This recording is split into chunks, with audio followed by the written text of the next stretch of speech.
Hey everybody, and welcome to the Grace Pathway Podcast. My name is Matt Roberts. I'm the host of this time that we have together.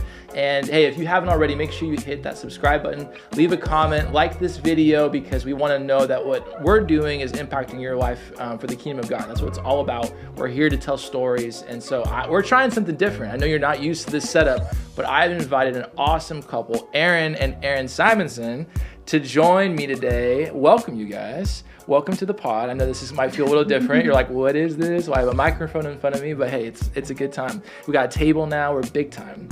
Ready to go. Ready to go. And you guys have been at Pathway now for just a couple of months. I know this is a big season, but hey, tell us a little bit of who is Erin and Erin, and they are spelled different. Yes. I asked that question when I first met them. I'm like, how does this work? Yeah. Same name, but spelled different. How long you guys been married? Well, tomorrow is our anniversary. What? Yeah, Happy exactly. anniversary. Yeah, Let's thanks. go. Thank Congratulations. 27 years tomorrow. Yes. So yes. I love that. Yeah, that's so we've been married for 27 years. So I grew up in Reading. Went to Shasta High, graduated there, Wolfpack. As We're you're an wearing enterprise an hat. I know. enterprise- That's kind of how life goes. We'll get to that a little later. Yeah. God works in funny ways. So I moved away to college, and that's where I met the girl next door. So she was literally You were the girl next door. Girl next door. So in the dorms in Sac State, they're co-ed. So not the rooms, but the dorms are. So so she was the girl next door, and we met, and we'll kind of skip the whole story too long, but it was cool. So met, married. She was from the Bay Area, so that's where I ended up relocating. Got a job down there. It was easier to get hired down in the Bay Area than up here. Totally. Now, where's home for you originally? Originally, Bay I Area? am from Bay Area, a town called Antioch. Antioch. Back Shout when out it to was Antioch. a cool place to live. Was it? It was. When I grew up there, it was cool. We could go wherever we wanted on That's our true. bikes, and no one cared. That's true. And as a Bay Area boy, I used to always make fun of the people in like Antioch and Brentwood because they think they're the Bay Area because Bay Area transit comes to them. However, Yes. they don't see the Bay Area. They're closer to the Delta. That's very true. But well, for this sake, That is where I grew that's up. fine. Yes. before you smack me because Yeah. you're angry with me. No, Glad that- I own it. So you grew up in Antioch, Yeah. go to Sac State, you guys meet. How long after you guys meet did you guys get married? Like right in college, after you guys graduated? So it was about a year. Okay. So after we met. And then what happened is I graduated in December of 97. Okay. And we got married in February of 98. Okay. And so, but then I started my job in January of 98. So it was a bam, bam, bam, bam. It was just a whirlwind happened. Talk about a lot of change, like Yes, all at once. Going from absolutely. graduation to marriage to Yes. career. Yes. Yes. Living with somebody that you're not used to living. Yeah. Like it's all of it is Yeah. just crazy. Yep. Now, did you guys grow up in Christian homes, or what was life growing up for you Why guys? don't you start? Grew up going to church. Okay. Yeah, I knew there was a God and I believed in him. Wasn't a deep relationship, Sure. but it was always a part of my life and it was always there. Okay.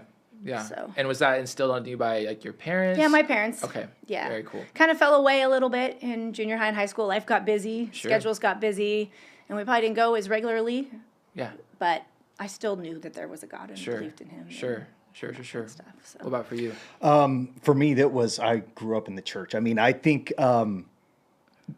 Pastor Bill was talking, was it Pastor Bill or Josh?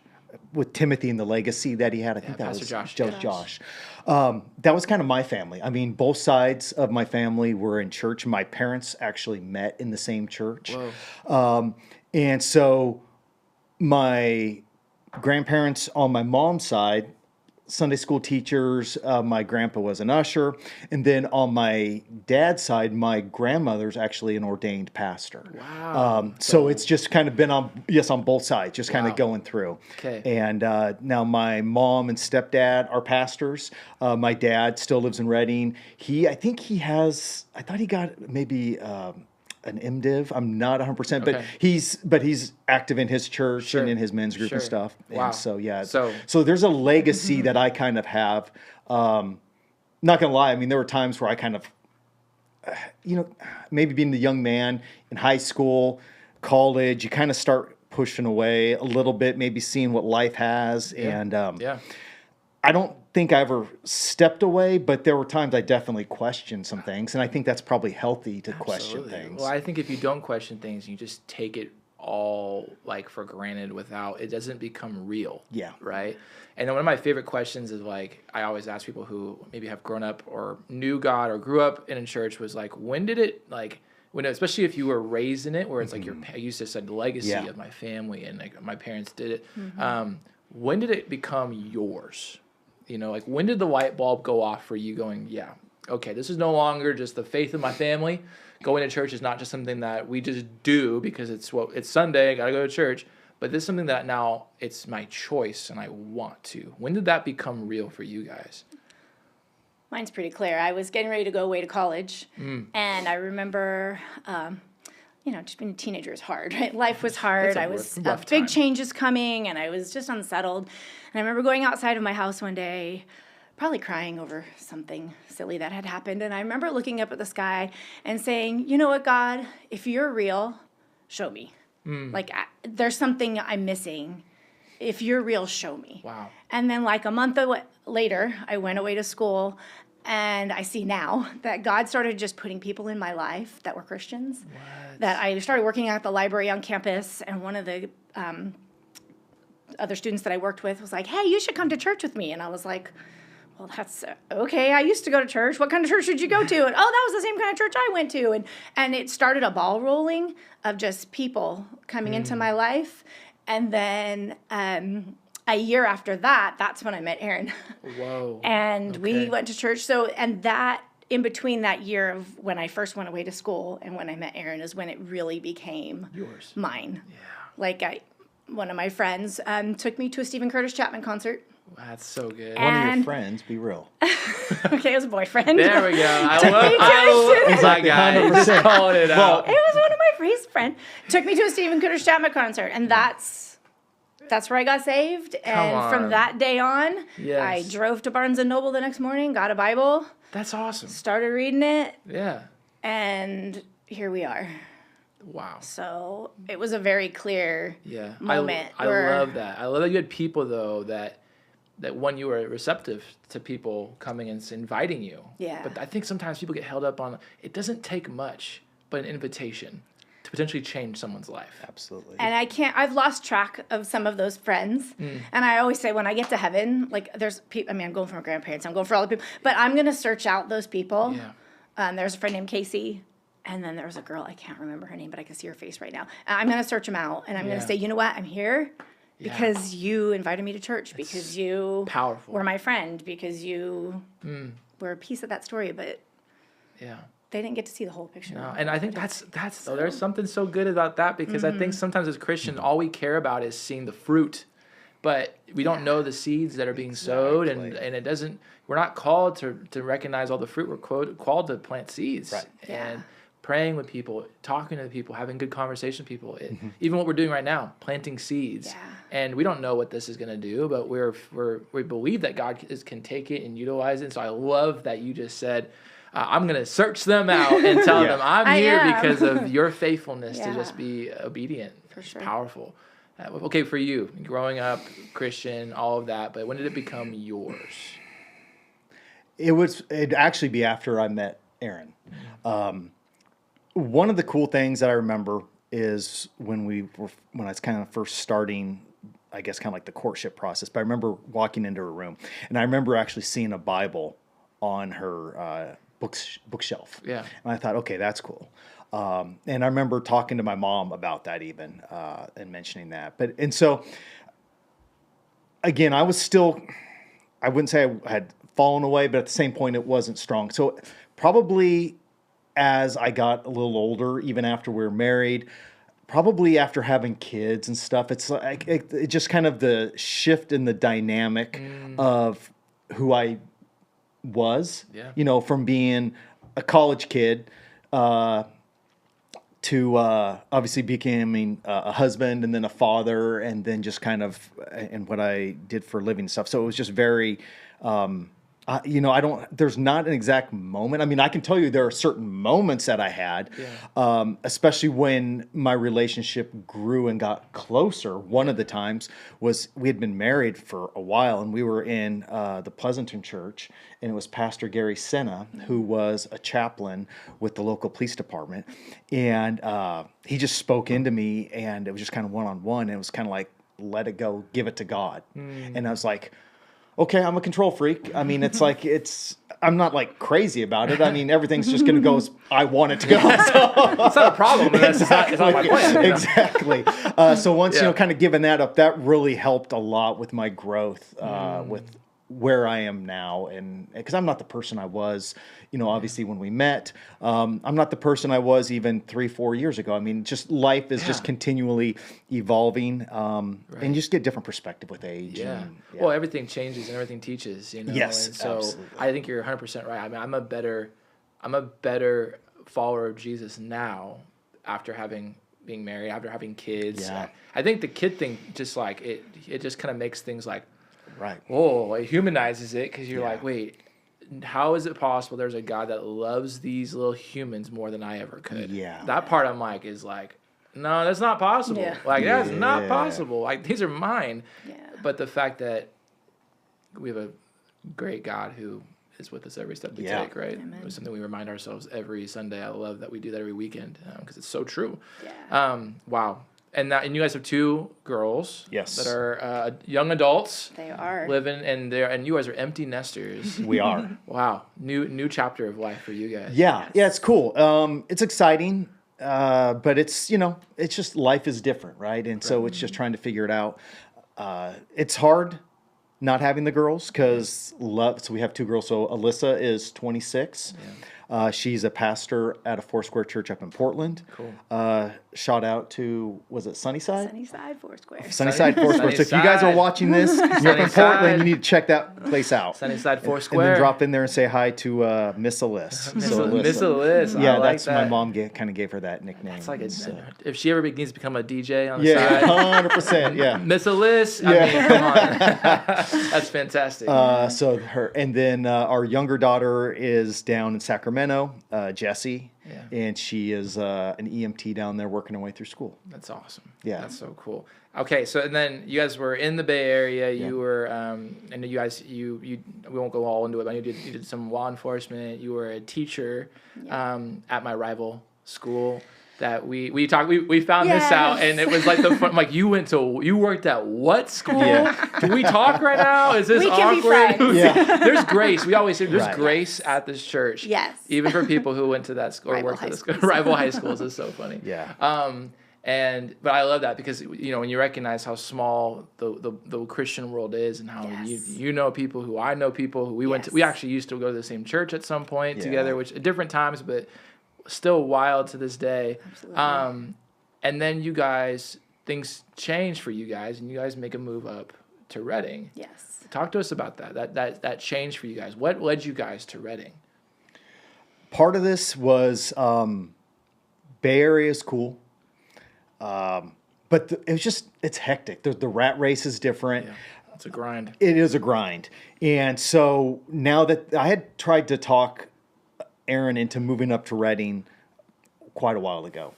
I refused. Yeah, she refused. And so, but one of the things is I actually Bay had her, Area girl, she knows. I actually had her convinced to move, but then I opened my mouth and said something that I shouldn't have. I said, the problem with Redding is that the girls are probably going to move away, when they get older.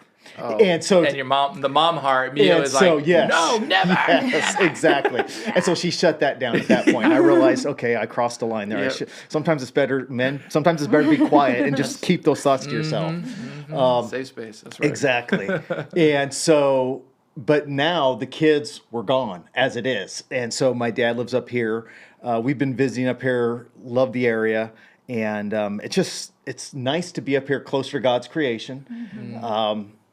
And we had lived in our house for 20 years and did okay on that financially. So that helped us to be able to transition up here and to move up here. And it just fantastic. made dollars made sense. Yeah, that's awesome. But I know anytime there's a change or there's a move, I mean, there's a win and there's also a loss. Absolutely. And I've moved too many times living in the Bay Area from home to home just because you're trying to make it work. And then we left, we came back, and there's some things that are really exciting, and then there are also some things that are really hard. I know that you guys left behind a core group of small group, and that was tell me about that. And that was hard for you. That was a big thing to leave. Not just the kids. Kids are gone. Yeah. Kids are living their lives, but you're home in the Bay, and now you're leaving what you've become family with. Yeah, we had been in the house for, 21 years. 21 years, and we've been in the community for 21 years. And, I had my school community, and we had our church community, and I think that was the hardest thing to leave, knowing that, most of our family had moved away. Erin's brother is still close, but, and the girls were gone. Leaving our small group and our family we had made was the hardest thing to leave. Yeah. The house was sad too, but we have those memories. Sure. That was a little bit easier, mostly because we knew God was prompting us to go as well. So, but leaving that small group was sad. Yeah. Why was it sad? Because I think people who've never experienced what you're talking about, they're like, just small group. What are you talking about? And I know we at Pathway we just started small groups up again. Yeah. And you guys were some of our small group leaders, which is awesome. But why was it hard to leave? So the small group that we were a part of we'd been together almost 3 years. Yeah. We started out with just 6 of us, all at the same church, just getting to know each other. That awkward getting to know you stage where you just don't know people very well. Right. And then that blossomed over time to adding people and just growing a community. And by the end of our 3 years together, there were 5 couples. We all went to different churches. God just had his own plan for us. Right. And one by one, we would, people felt, that prompting just to go to another church. And they kept saying, do we have to leave the group? And we were like, no, this is community. We're all God's kids. We're all, the church is the church, big church, not just our church. Right. So we had seen this beautiful thing over 3 years of just developing friendships and doing life together and getting to know each other and just supporting each other through some good times and some really, really hard times. And we knew what we had was special, that it was not something that you find every day. Yeah. And that was really the hardest part of leaving was, oh my gosh, we have to tell our small group that we're moving 3 hours away. And it was devastating. We were sad, and we've already had one of the couples has come and visited us. Awesome. Yep. They all want to come up this summer and do houseboats. Let's get them to move. Yes, come on, absolutely. I know, 100%. Come on. Dan We and Nicole, you know we who got you you guys.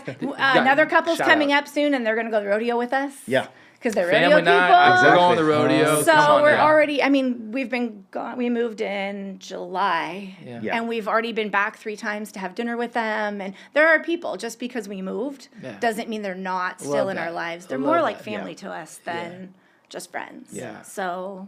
And part of that is that the group was started by Rob and Jill, so our friends, Rob and Jill Lampkin. Shout out to Cool Earth. He runs a solar company. So for real. Yeah. So in case he's watching, hey, Rob, I'm trying to give you a little prop.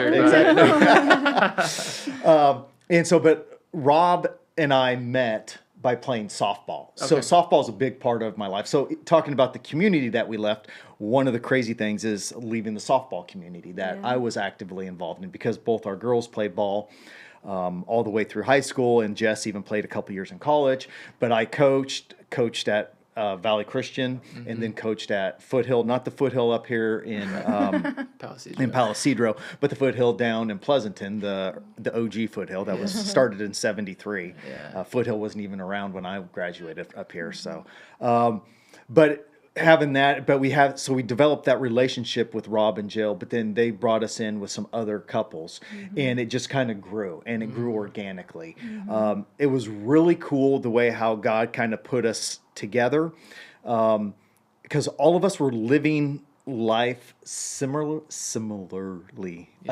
where we had adult kids and aging parents, and those are just kind of things that kind of go hand in hand, where we could understand each other, we could pray for each other. It was, like I said, it was very cool, very wild, just how close we could get in such a short time with that. And and so we met even as our small group session here at Pathway goes, it's going like in a season, for like whatever, semesters, whatever you want to call it. And that did the same thing at the church that we were at. But even after that ended, we continued to meet, weekly, and kept it rolling. Yeah. And it was not uncommon. So out of, 52 weeks in a year, we probably met 42-ish or so. I mean, we took like some of the holidays off, 4th of July, those kind of things. But it became like if we don't have this, yes, we're missing out. Absolutely. Yes. That's so powerful, because I think so often people are like, another thing I have to go and do. Right. But what you got is the end result. Absolutely. Is that community. And it wasn't have to, because we got to the point too where we'd meet on Sundays, and this didn't happen a lot, but we'd go out for dinner. Like one night for our small group, it was Valentine's, so we did a couples date night. There you go. And just kind of went to a local Italian place and just that was cool. And then we still met on our small group night too. That was in addition to. It wasn't, we're like, we're still meeting this week, right? Yeah, we're still meeting this week. And so it was just, you kind of developed to understand that you can lean into these people and have that support that you need, because life hits us hard sometimes. Sometimes it hits you hard in the face. And sometimes it's our family that maybe causes some of the strife. So it's good to have outside of that to kind of lean into. Sometimes it's just life in general, work, things out of control. And so it's just nice to have those contacts, those things to lean on. I can tell you there was a time where something life-shattering happened, and I'm not going to get into it because it's some personal stuff, but I remember calling one of my buddies and texting him, said, "Hey, can you pray with me?" And turns out that he was out of the country, and he answered his phone, and he was there for me. And it was just one of those things where it's just nice to have that, to know that you have a brother standing in the gap with me, knowing that we're living life together, but he's praying for it to me, or for this issue with me too. Because so many times you hear people say, "I'm praying for you." And are they really? But I know that when we talked about this in our small group, that we were praying for each other. In fact, I would write on my phone the prayer requests. So like through the week, I could pray through it. It wasn't necessarily every day, but I tried to do it, at least a couple times a week, and just really being deliberate about that and focusing on that, because there's just power of prayer and in community. So good. So you have that, you experience that, and then you move to a place that is more his than yours, which is tough, because he grew up here, so he remembers the roads and all, and where things go. Or lack of. Back then, yes. And now you're in a transition stage. You're here in Reading. Talk to me about, you come to Reading and you're figuring what was some of the first things that you're like, okay, we got to do this, we got to get there. What was that? I knew this one right away. And I said this to our small group friends when we left. I said, they're like, "Oh, are you looking forward to it?" And I said, "Yeah, I'm excited. The first thing we're going to do is we got to find a church, and we got to find some people. We got to find some people, and we're going to find these people at church." And we were like, we were going to get in a small group. We're going to start serving. Right. And that's where we knew we were going to find our people. Right. So now, how'd you find Pathway again? I don't remember this. So we were looking for houses. Obviously, I was living on Zillow, and I found a house that we wanted to look at, and it was actually in this neighborhood. And I remember like zooming out, and I was like, "Oh, look, there's a church right there." And I was like, "Oh, wonder what that church is called." And so, it's Pathways. Okay, so I clicked on the link and I went to the website, and I devoured it, because I knew that was the first thing we wanted when we got here. It was a house, and the second thing was like, okay, we have a place to live. Okay, now we need a church family, right? So I clicked on Pathway and I devoured the site, and I took it to Erin. I'm like, wow, look at this website. Like, if they can be what they say they're going to be, this place is pretty legit. And we didn't think much of it. We're like, okay, put it on the list of places to visit, kind of a thing. And then fast forward, we moved up here, and my sister-in-law's family is from here too. So we talked to my sister-in-law's sister. Anyways, and we were like, where do you go to church? And she's like, Pathway. And I was like, oh, really? So then we rented a house, because our house wasn't ready. And the people we rented from, they're like, do you go to church? Yeah, where do you go to church? Pathway. It's like, I'm seeing a pattern here. The stars align. And so we visited, and Yeah, we went to some other churches too. And It's we just visited- kind of visited You gotta do your homework. Yeah, we came here Yeah. first and we're like, we really like it, but we can't just, we need to see what Smart. else is out there. Smart. Yeah. Absolutely. And every place we visited was great. It Yeah. all had something, and we probably would have been okay at Yes. any of those places, but we kept getting pulled back here. yeah. And so then we Well, decided. and one of the things that we discussed that we're concerned about is this church is huge, right? I've never gone to a church this big. So if you guys go here and you don't think it's big, well, you should go to some of the churches that we went to that were like tiny. But it's big and it's easy to get lost. Yeah, sneak in, sneak out. Exactly. And that's not what we wanted. Is we don't necessarily need to be up in front of everybody. Honestly, I didn't think we'd be this plugged in this quick, but God has His ways and it moves. Yeah.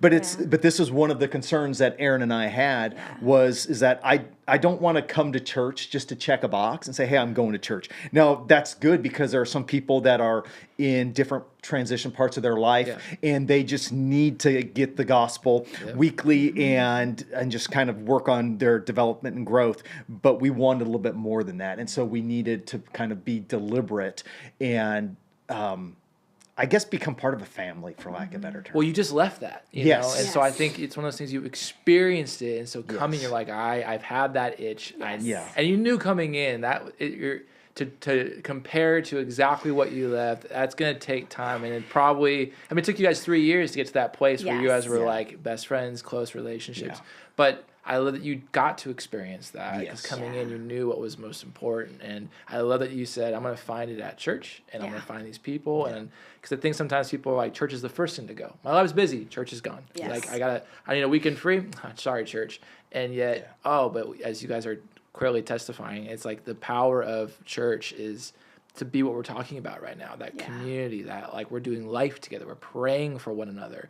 It isn't just to come and hear a message and leave. Yep. Yeah. Though there's power in that, but there's beyond that, there's so much more that God has in store. It's really the blessing of community He talks about in His Word, you know? And so I first met you guys at a thing we call Starting Point. Yes. And you guys came to the very first one that I was leading ever, which is like the best, because I'm like, I love that we're doing this full circle, and now we bonded together, and now we worked through it. Yes. And we took you guys on a tour, and you got to ask all the questions in the world. What was that like for you guys? That was a God moment too, I think, because I mean, like Erin referenced, like, hey, this is a big church. Pathway's a big church, and we're like, oh, great, they have this Starting Point. Like, this is perfect. This is exactly what we're waiting for so that we can get to know people. And so we sign up, and then we get there with you guys, and you and Todd are standing there, and you're like, believe it or not, y'all are the only ones that signed up. And I was like, how is that possible? Yeah. Like, this is a great thing. Why are we the only ones? And then it was really clear to me at that point, like, okay, God, you're doing something here. And I felt like it was a neat time just to get to know you and give us that connection point that we needed to get plugged into such a big place. Because I was worried about that with Pathway. Like, this is a big place. How are we going to get seen and known? And it's going to take a while. And then we're there like a month, and boom, we're already meeting people. And you were like, the end of Starting Point thing, you're like, oh, there's some people you need to meet. And I was like, wow, that was like so fast. And this is exactly what we were asking God for. And it happened through that, That's cool. that experience. So Starting Point was cool. Yeah. It was. Yeah, I love that. It was a good experience for us. Good. It's you guys did that, and now we've got more people coming now, which is fun. Yeah. But it's something that we look forward to. Of like, if you don't know where to go, everyone's on a journey, and not that everyone has to jump right in and start all these things, but just come and just meet and kind of see, like you're going to someone's house for the first time, and you don't know where the bathroom is. It's like, where are the bathrooms? That's what Starting Point's supposed to be. It's like, come, let's walk you down, let's break down the barriers, let's have some snacks, and let's talk about life. Well, and I think the thing that was cool about it was, like, the next Sunday when we came, we were really like, oh, Matt, hey, like, we knew somebody. So then that was the beginning of getting connected. And then, Love that. And he introduced you to Karen. Yeah, and then that's how I met Karen. And if you meet me and Karen, you're probably going to meet majority of the church. Absolutely, and that was what I was asking for, so it was good. She came on in this episode a few weeks ago. She goes on the podcast. We were just talking about, like, we are two of the same people that we love connecting people. And so, Yeah. you got connected with kids and then Yes. Tuesday night women's Bible study. And I know we were connecting you with our live safety team. But in a weird way, and everything doesn't always turn back to softball, but it kind of does. So I'm coaching at Enterprise. No, but the head coach at Enterprise comes to Pathway. Hey, and so it's awesome. there So we shout go. out to Coach George, so you know who you are. I love this guy. Needs to co-host. He's a natural on this thing. He's giving shout outs left and right. He's gunning for this. Yeah. He wants my What's spot. your seat? I don't think you want me here. It's I okay. love it. Keep going. But it's just very cool just how God kind of brings us and wrapped us back in here again, and how we can kind of meet. And just how it can fill at least some of the buckets. Like for me, it gives me something to do with coaching because I enjoy coaching softball. I loved reaching out to my two daughters, but then I found out that, I can pour into these young ladies too and help them out. And there's more to life than softball. Yeah. I'm not sure if there is, but that's what I've been told. I love it. And so it's just kind of, it's cool how God intertwined this church with who we, I guess, with our roots as we're planting them in Reading. As they're growing, they're kind of getting expanded out. And then, we appreciate you. Like, you introduced us to the couple that we're hosting the small group today. And it's awesome. I mean, it's just like these relationships are just, it's blossoming. Yeah, I love that. Because I think, as we kicked off small groups in this year at Pathway, and we want to continue to see a bunch of them just continue to grow and really become a part of the DNA of Pathway. How do you make a big church not feel so big? Small groups, absolutely.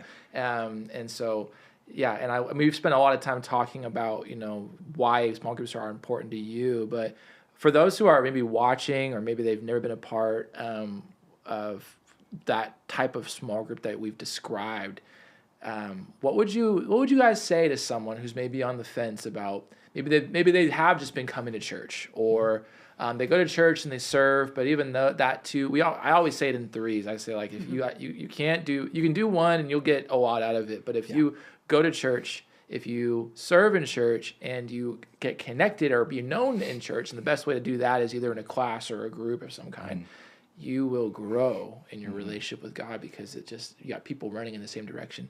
But for those who are on the fence about, a pastor saying that, what would you say to them? How would you encourage them? Small groups make a big church, like you've just said it, but I have to say it the same way. They make a big church feel small. Yeah. It just makes Sunday morning that much sweeter when you sit down and then you look to the side. And this happened to us a couple weeks ago. We sat down and worship started, and we turned to the side, and I was like, oh my goodness, there's another couple from our small group. They just happened to be sitting next to us. Yes. And I was like, how cool is that we can sit and do Sunday morning together, and then a few days later on Wednesday you're in our house, and now we're friends. And I just think that I guess my advice would be just try it. Yeah. And this is what we kind of told our small group the first meeting too, was, give us a shot. Like, give us one or two. Don't just do one and done, at least give us 2 to 3 times. And if you find that it's not the right group for you, okay, we'll help you find another place. But give it a fair shot, and you'll be surprised what God's going to do. Just like he put our small group together, we couldn't have handpicked it better. Like, I feel like God leads us to these groups for a reason. And sometimes it takes, being a little vulnerable and putting yourself out there. And it's scary to go and knock on someone's door and walk into their house. And a little awkward at times, it's awkward. Like, you don't know these people at all. But, we do have, we have God in common. We have Christ in common. And we have Pathway in common. And that's a good starting point, right? That's a good place to, a foundation to have. And be surprised what God will do when you just give him that inch. When you give him that little bit, he'll take it and just make it into something you didn't even know you needed. Yeah, so good. What would you add anything to that? Because that was so Erin very well said. I know exactly. I feel like I'm detracting just by talking. Part of this, though, I think for me is I can be the guy that can go to a party and talk to everybody and not really meet anybody, but I can also be the person that sits on the wall and is quiet. And I'm cool either way. I can kind of blend in everywhere, but I feel more comfortable one-on-one. And so for me, I'm hoping to develop those relationships with men, and it's because the closest person I'm obviously is with my wife. but it's something to have that relationship with another man where we can kind of lean on each other, and I can talk about issues that I'm having, and just to kind of help build up that strong foundation. That's kind of it. I mean, it's for these small groups are different for everybody, and God will put people where you are and where you need to be, you know, as what you need. Yeah. And so that's kind of what that's what I'm hoping for. It's just for those times. Good. And so it's just, That's powerful. I mean, it's brothers, it's iron sharpens iron. Yes. We were created to do this. We were not created to do life alone. I mean, all the things we try and encourage people with. Well, first off, I have to say thank you guys for being willing to just come on and share a part of your story, share a little bit about what God's doing. And I know that just in this last couple of months, you guys have, when I first met you, they're like, we need to be in a small group. And I was like, love it. We're in talking about this. This is about to happen. So when we started, I was like, I got the perfect couple to jump in and do this. And so first off, thank you guys for being on this, but thank you guys for leading in our church.